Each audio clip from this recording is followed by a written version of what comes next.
Paz do Senhor. Hoje nós vamos fazer um pequeno comentário sobre o poder de Deus, por que Ele é tão poderoso, porque muitas pessoas tratam Deus como fosse uma pessoa qualquer e às vezes não tem nem preocupação de escrever Deus com letra maiúscula, escreve Deus com letra minúscula, porque o Deus que ele está crendo é um Deus pequeno para a vida dele.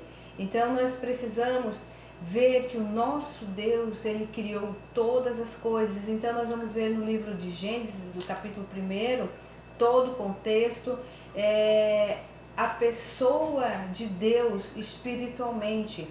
Então nós já vemos no primeiro versículo que Deus criou. Criou o quê? Então nós sabemos que Deus criou o céu e a terra e tudo no que ele há. Deus criou, não há coincidência, não há evolução humana, não há nenhuma evolução científica, não. Deus criou tudo, porque nós vamos ver que no versículo seguinte, Deus, por o Espírito Santo, Deus movia sobre as águas. Então aqui nós vemos que Deus era uma pessoa dinâmica espiritualmente. Ele não era parado, ele estava sempre em ação, ele estava sempre pensando, ele estava sempre analisando.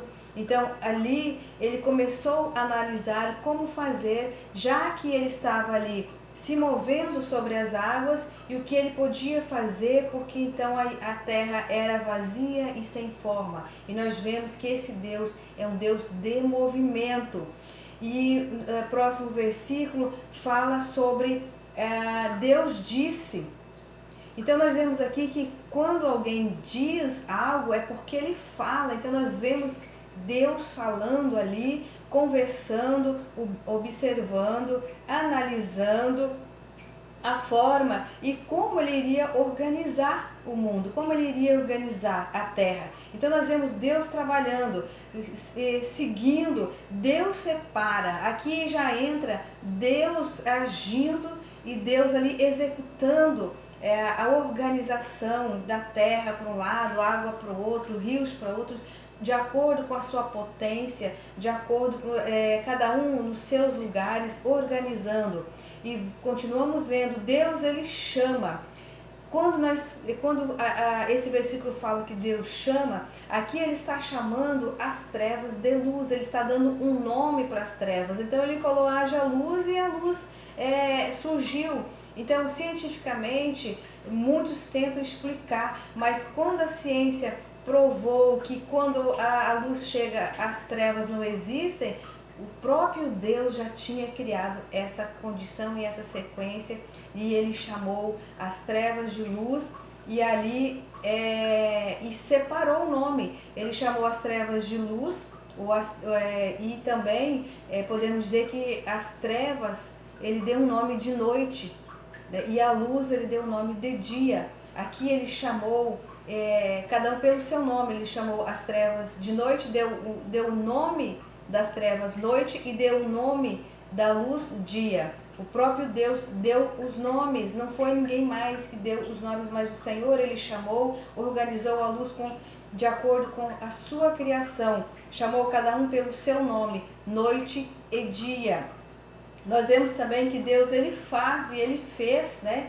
Ele criou, ele ordenou, ele esclarece, ele esclareceu, ele não deixou dúvida nenhuma em tudo em que ele determinou naquele momento, em que ele estava criando. E quando uma pessoa cria, quando uma pessoa planeja, quando ela analisa, quando ela diz, quando ela faz, quando ela é dinâmica, ela é uma pessoa poderosa, ela é uma pessoa que tem sabedoria, é uma pessoa inteligente. Então o nosso Deus é tudo isso, ele é poderoso e ele fez tudo de acordo com as coisas, e formou mares, formou rios, tudo nos seus conformes devidos lugares, cada um com a sua potência, cada um com a sua vegetação, cada um com seus animais viventes. E também na sequência vemos que Deus então ajuntou. Então aqui nós vemos que Deus ele ajuntou as águas para os seus devidos lugares, e a terra, criando a terra para que a terra pudesse frutificar, que nós vamos ver nas sequências que Deus ordenou, Deus ordenou a terra a frutificar, e ele então ordenou que haja frutos e a terra frutificou. E aí muitos dizem, mas quem plantou primeiro, como surgiu a primeira planta, como surgiu a primeira semente? Deus ordenou que houvesse frutificação. Então nasceu daí do poder de Deus, da sua soberania de ter criado céus e terras, de ter ordenado águas por um lado e terra para os seus devidos lugares, e então ele ordenou também a frutificação da terra. Não tem ninguém que foi o primeiro nem o último nessa terra a começar, não tem sequências, não tem consequências não, do homem, e também não tem em questão de criação, porque quem criou tudo foi Deus. Então nós aprendemos aqui que Deus criou tudo e ele pôs tudo nos seus devidos lugares e abençoou, e assim ele foi vendo que foi dando tudo certo. Tudo que ele criava dava certo, era perfeito, era maravilhoso. Então quando ele terminou de separar, ordenar, esclarecer, dar nome, ele terminou toda a sua obra. Então nós vemos aqui a perfeição, a soberania do Senhor Deus, que nós viemos a ter, reconhecer que o nosso Deus criou todas as coisas debaixo do céu e em cima dessa terra e nos altos céus, e ele criou até as coisas debaixo dessa terra, porque ele criou tudo. É o que a palavra ensina sequentemente nos versículos. Então nós vemos aqui, em resumo, que Deus ele é uno, ele é trino, porque ele agiu conforme o Espírito Santo dele, que estava sobre as águas ali pairando, era o Espírito Santo, que também, quando nós falamos em Deus trino, nós sabemos que a Trindade não está na Bíblia esclarecido, mas nós temos o Pai, que era o próprio Deus, o Verbo que virou, que ali ordenou a criação da terra, o Espírito Santo que já estava pairando.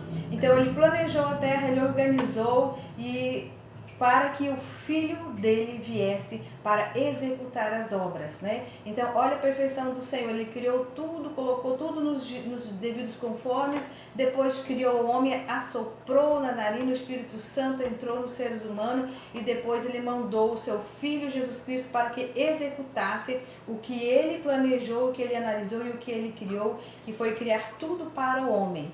Mas por causa do pecado do homem, então o Senhor Jesus Cristo, ele já estava nesse plano de vir na terra, porque ele sabia. Aí você pergunta, mas Deus sabia que o homem iria pecar, que o homem iria ser um fracasso, que iria ser desobediente? Sabia. Deus sabia, porque ele era soberano e ele estava Deus do princípio. Então Deus sabia. E como era um projeto, e nós teríamos a natureza rebelde, então o Senhor já tinha esse plano para enviar o seu próprio Filho para a salvação do homem. Então quando Deus criou tudo, ele planejou e enviou o seu Filho. Então nós vemos aqui, Deus criou, planejou, organizou, e o seu Filho veio e executou a salvação, e o Espírito Santo ficou na responsabilidade de convencer o pecador, de ordenar que nós viemos a nos alinhar diante do Deus Todo-Poderoso. Vamos terminando aqui. O Pai planejou a salvação. O Filho, ele consumou a salvação lá na cruz do Calvário, morrendo pelos pecados ali de toda a humanidade, que também foi criação, a semelhança do nosso Deus. E Deus não divide a glória com ninguém, portanto, ele enviou o seu Filho para que ele fosse morto na cruz do Calvário. Então ali ele consumou a salvação de toda a humanidade. E o Espírito Santo, então, hoje ele é o nosso guia, ele é o nosso Salvador, ele que realiza a salvação, ele que convence nós do pecado. E por que nós vemos que Deus ele é perfeito? Porque ele fez tudo organizadamente. Por isso nós já trazemos dos nossos antepassados um sistema, um mecanismo de organização. Porque quem criou toda essa obra de organização e quem ordenou que funcionasse tudo perfeito foi o nosso Deus, que é escrito com letra maiúscula, amém? Que nós possamos analisar e possamos colocar esse Deus na nossa vida como o nosso soberano, como aquele que criou todas as coisas, inclusive criou o ser humano, a imagem e a sua semelhança, para que pudesse adorá-lo, para que possa adorá-lo, para que possa aceitar e reconhecer a soberania dele na nossa vida.